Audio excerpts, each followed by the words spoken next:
नमस्कार, मैं हूं राजेंद्र धमीजा। अब मैं आपको सूर्य की महादशा में सूर्य की अंतर्दशा के फल के बारे में जानकारी दूंगा। इस अंतर्दशा की कुल अवधि 3 मास 18 दिन होती है, जो सभी अंतर्दशाओं में सबसे छोटी अवधि है।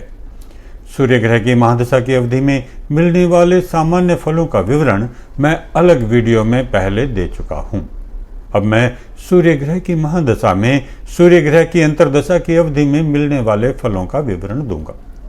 सूर्य ग्रह जन्म कुंडली में पिता, यश, प्रताप, धैर्य, शूरता, विजय, तेजस्विता, प्रसिद्धि, राजकीय सेवा, कल्याणकारी कार्य, वनों तथा पर्वतीय स्थलों की यात्रा, धार्मिक कार्य जैसे हवन आदि, तीखापन, उत्साह, सोना, तांबा आदि का कारक है।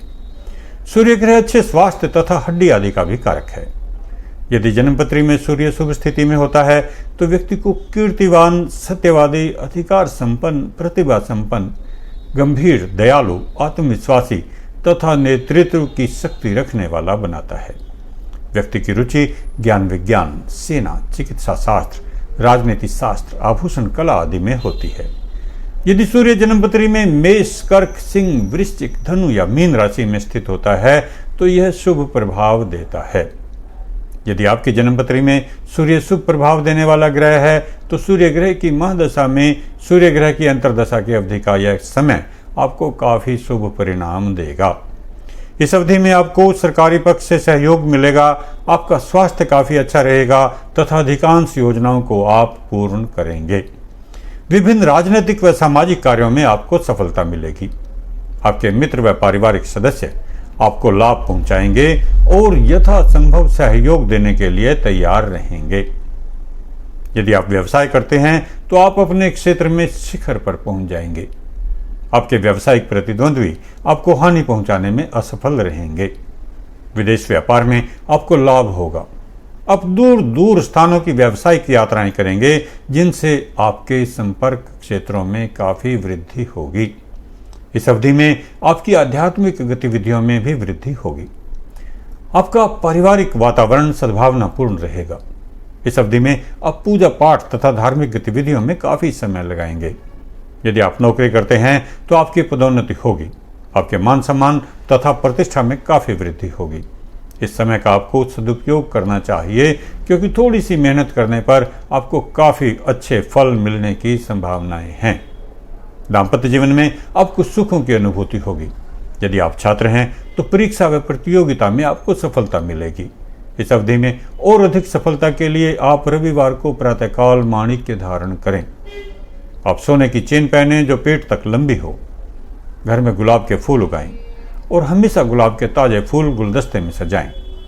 गुलाबी, केसरिया या लाल रंग के वस्त्र धारण करें। रविवार को ऐसे वस्त्र धारण करने से विशेष लाभ होता है। घर में तांबे की सामग्री अधिक प्रयोग करें।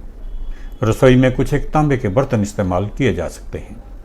घर का सजावटी सामान, गुलदस्ते आदि तांबे के बने हुए रखें। अब बात करते हैं उन स्थितियों की जब सूर्य अशुभ प्रभाव देता है। जन्मपत्री में यदि सूर्य वृष, मिथुन, कन्या, तुला, मकर या कुंभ राशि में स्थित होता है तो यह अशुभ प्रभाव देने वाला ग्रह होता है। जन्म कुंडली में जब सूर्य अशुभ अवस्था में होता है अथवा नीच या पाप ग्रहों के प्रभाव में होता है तो व्यक्ति को आंखों के रोग, ब्लड प्रेशर, पित्त तथा हड्डी के रोग हो जाते हैं। ऐसा व्यक्ति क्रोधी, झूठा, कपटी, शक्की, अड़ियल तथा नीच स्त्रियों से संबंध रखने वाला होता है। उसे लड़ाई झगड़े और मुकदमे में हार, मान सम्मान में हानि, झूठा कलंक, चुनाव में हार तथा अपमान का सामना करना पड़ता है। उसकी पैतृक संपत्ति का विनाश हो जाता है। उसे हृदय संबंधी रोग भी हो जाते हैं। सूर्य के अंदर बहुत तेज होता है तथा शुभ सूर्य होने पर व्यक्ति का स्वास्थ्य खराब नहीं होता, जबकि सूर्य की अशुभ स्थिति के कारण व्यक्ति को हड्डी टूटना, कान के रोग, ब्रेन हेमरेज आदि अग्नि व शस्त्र आदि का भय भी लगा रहता है। अंतर्दशा का यह समय आपके लिए बहुत अच्छा नहीं है। आपको सफलता प्राप्त करने के लिए काफी कड़ी मेहनत करनी पड़ेगी। सरकारी तंत्र से प्रायः आपको अधिक सहयोग नहीं मिलेगा। यदि आप नौकरी करते हैं तो आपकी प्रगति रुकी रहेगी। आपके व्यवसाय में प्रतिस्पर्धा बढ़ेगी। अपने वचन का पालन करने के लिए आपको आर्थिक हानि उठानी पड़ सकती है। कोर्ट कचहरी या सरकारी कार्यालयों से असहयोग या हानि मिलने के संकेत हैं। स्वाभिमानी होने के कारण दूसरों से सहायता लेने में अब हिचकिचाएंगे। इस अवधि में आपको स्वास्थ्य का काफी ध्यान रखना चाहिए। अधिक समय तक बुखार अथवा सिर दर्द की संभावना हो सकती है। हड्डी की चोट आदि लगने की भी संभावना है। मान सम्मान तथा प्रतिष्ठा में वृद्धि के लिए यह समय अनुकूल नहीं है। अपने साझेदारों तथा सहयोगियों से आपको विरोध का सामना करना पड़ेगा। मित्रता तथा दाम्पत्य जीवन में तनाव बढ़ेगा। यदि आप किसी भी प्रकार से साझेदारी में व्यवसाय करते हैं तो यह समय अनुकूल फलदायक नहीं है। आपसी समझबूझ में कमी रहेगी। छोटी छोटी समस्याओं के कारण पारिवारिक बिखराव की स्थिति बनेगी। यदि संभव हो सके तो आप सूर्य के अशुभ प्रभाव से बचने के लिए उपाय करें। तो आप सूर्य के तांत्रिक मंत्र का प्रतिदिन कम से कम 1 माला पाठ करें। मंत्र है ओम ह्रांग ह्रीं ह्रौं से सूर्याय नमः। प्रत्येक रविवार को प्रातःकाल सूर्य को अर्घ्य चढ़ाएं। यदि संभव हो सके तो रविवार से प्रारंभ करके प्रतिदिन सूर्य को अर्घ्य दें। अर्घ्य देने के लिए तांबे का पात्र इस्तेमाल करें और उसमें रोली, लाल चंदन, अक्षत तथा लाल फूल भी डाल दें। सूर्य की वस्तुओं का दान रविवार सुबह किसी ब्राह्मण को दें। धर्म स्थान में भी यह दान दिया जा सकता है। सूर्य के लिए दान पदार्थ हैं माणिक्य रत्न, गेहूं, तांबा, केसर, खस, सोना, घी, लाल चंदन, लाल फूल, लाल कपड़ा तथा बछड़े सहित लाल गाय। श्रद्धा पूर्वक दान करने से सूर्य ग्रह के कारण उत्पन्न पीड़ा शांत हो जाती है। बड़े बुजुर्गों का सम्मान करें।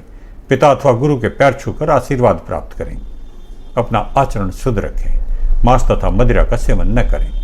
फिर भी यदि कोई कठिनाई रहे अथवा आवश्यक उपाय करने के बाद भी आपको अशुभ परिणाम अधिक मिल रहे हैं तो आप अपनी जन्मपत्री में ग्रह स्थिति तथा विंशोत्तरी दशा चेक करें। और यदि कोई दुविधा रहे तो मेरे कार्यालय में संपर्क करें ताकि आपको सही और पूरी जानकारी मिल सके। यदि आपको कोई उपाय करने की जरूरत है तो भी आपको पूरा मार्गदर्शन मिलेगा। मेरा कार्यक्रम अंत तक ध्यान से देखने और समझने के लिए धन्यवाद।